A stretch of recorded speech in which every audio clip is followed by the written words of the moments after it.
hour to go. But we do have some SEC scheduling news. Been the big debate about what the conference might do with the scheduling moving forward. And there was the talk, of course, of expanding like everyone else has at this point to a 9-game conference schedule. There was the talk about sticking to an 8-game conference schedule like has been par for the course.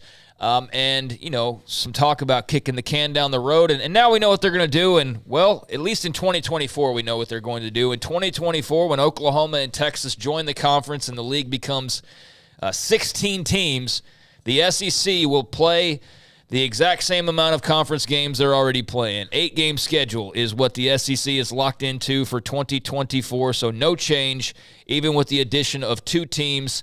Greg Sankey, and bear with me because I've tried to gather the little news and notes, the tidbits from all the various reporters who are covering this at the moment to try to fill you in as best I can on some of the details, but there's a lot of just, tweet after tweet after tweet to try and see what's new and what's not. So here's what I've been able to gather so far outside of the fact that it's going to stay at 8 games. It's just for 2024, but there will be no divisions. We already knew that. 16 teams, only an 8-league game schedule. The short answer as to why they are not going to 9 games was there was not the votes to go to 9. I think this was from Ross Dellinger, but like I said, bear with me as I'm trying to copy and get all these.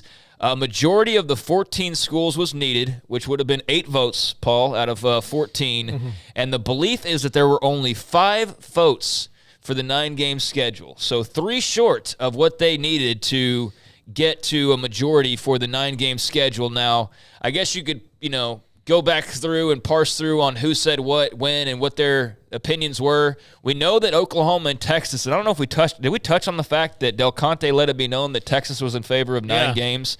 I didn't know if we brought that up or not. But Oklahoma's also on board for 9 games, but they don't count.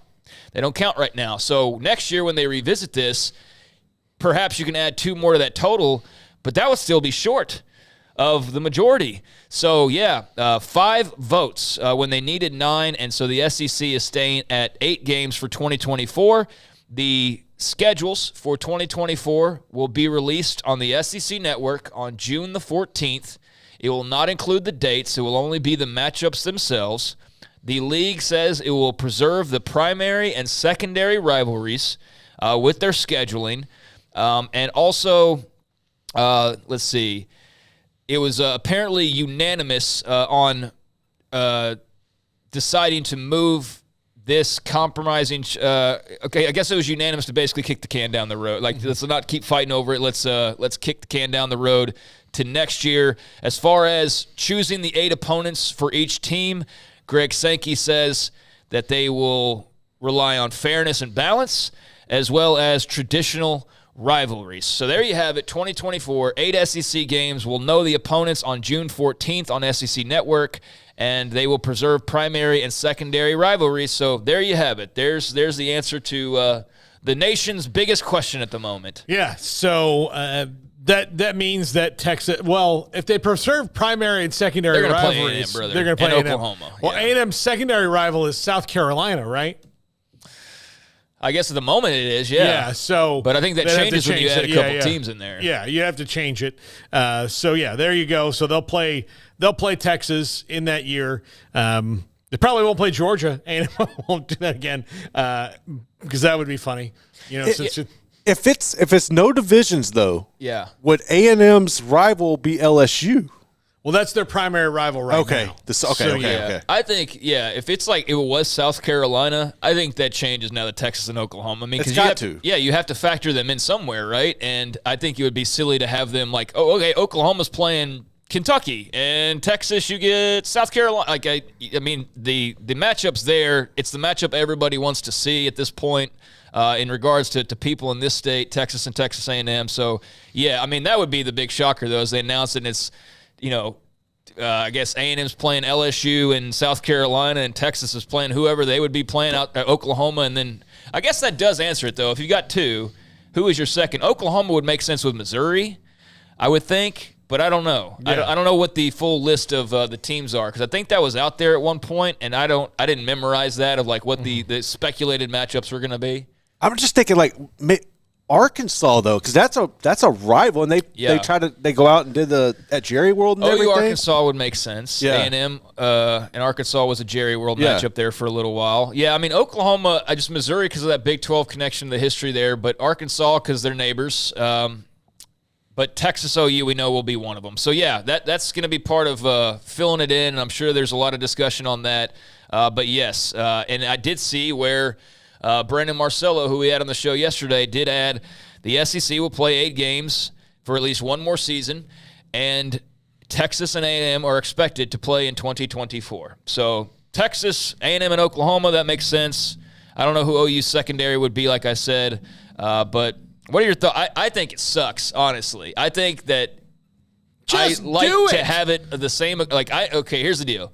I understand to an extent why. If it's purely the money thing, even though you're making more money than almost everybody at this stage, and your new deal's about to kick in, a new deal that you agreed to previously, mind you, but this has to only be over money because I don't think there's another valid reason for why you don't do this. And spare me, like I said yesterday, that we play so much more tougher teams over and over that we can't possibly play a ninth game. And I don't think many people with real functioning brains are trying to make that argument. I just know I've seen that before. Yeah. It's like, well, our 8 is equal to your 9. I call BS on that because it's not the case necessarily every year, depending on how you get drawn up. But I'd like just a status quo, but what are your thoughts just ultimately one more year and, who knows beyond that? Yeah, Greg Sankey did say pretty sure a long-term schedule plan will be developed for 2025. Okay, good. So that's probably when it's coming because, they cannot sit here and stand, much longer on not playing 9 games. It's going to make them look ridiculous, and their reasoning is just going to be, it's not going to hold water. If you're talking about super leagues, how are you going to have a super league, but you're not going to play a super league type of schedule, And look, you decided to be a 16-team league. You could have left everything alone. You could have told when Oklahoma and Texas picked up the phone and said, hey, what's up? You could have been like, nothing. Sorry.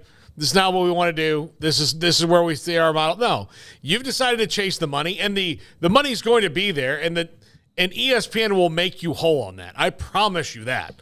Like, that is just because they don't have guarantees right now. They should be playing 9 games. This is one of the first SEC, and it's not like gonna undo 25 years of dominance and right. No, I know where you're going with it. But this is one of their first little missteps where what you're doing does not make sense, except for financially. If you want to play that game.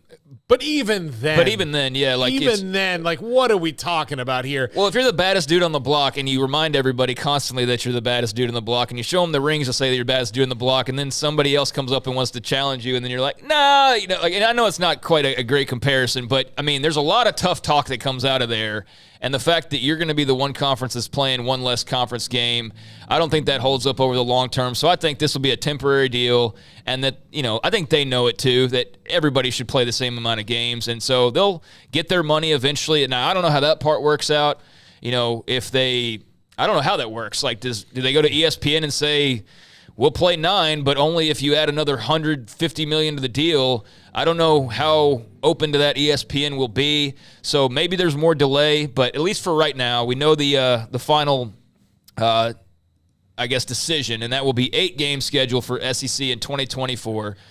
So there you have it with that, and then we'll see again what happens after that takes place. Before we move on, Craig, I just saw this tweet from Brett McMurphy. It's from Scott Docterman, who works for The Athletic, covers Iowa mostly, but is now ventured into the NFL draft. Really great.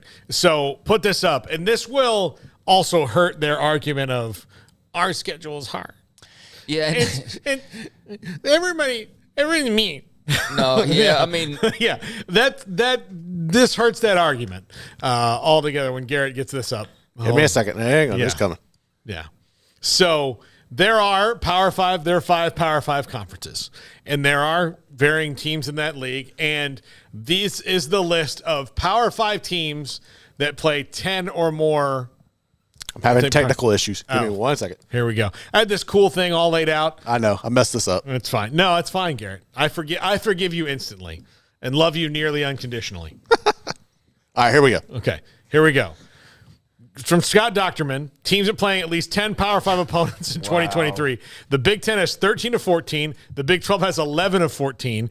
The Pac-12 has 10 of 12. The ACC has 10 of 15. The SEC, 2 of their 14 teams. Yeah, but Georgia counts as 3 teams, and Bama counts as 2.5, and yeah. No, I mean that's a really interesting stat. Yeah.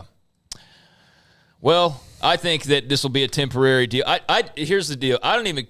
It's not a bad look on them per se. I do agree with you. It's kind of like one of those. Misstep. It's kind of a misstep because I think even the fans will tell you, like, we're excited about Oklahoma, Texas coming in because we want bigger matchups. We want better matchups. That's what we've heard constantly about the Super League idea, about the entire reason for moving, and sure, financials come into play somewhat, and these other things come into play, but mostly it's just you want to play big games, and so that's one week where you could have had another big-time SEC opponent that will instead be whoever that ends up being. And I do think you have to have consideration for South Carolina playing Clemson and, let's see, Florida playing Florida State or, so on and so forth. Kentucky playing Louisville. But that's just one other game. So we'll see. And here's why it's a misstep. They've been able to guard against the fact that people don't know. This is what they've been doing for a while with their schedule. They've been able to kind of guard against it. But now this decision shines a light on it where most people wouldn't have noticed before. That's why it's a misstep. Yeah, they would have just said, like, oh, no, they're right. They play the toughest team, so they just, yeah. But now you're like, wait a second. So anyways, there you go with that. There's obviously a big story that's not really off the radar, but just timing-wise, I needed to bring that up. All right, elsewhere, we've got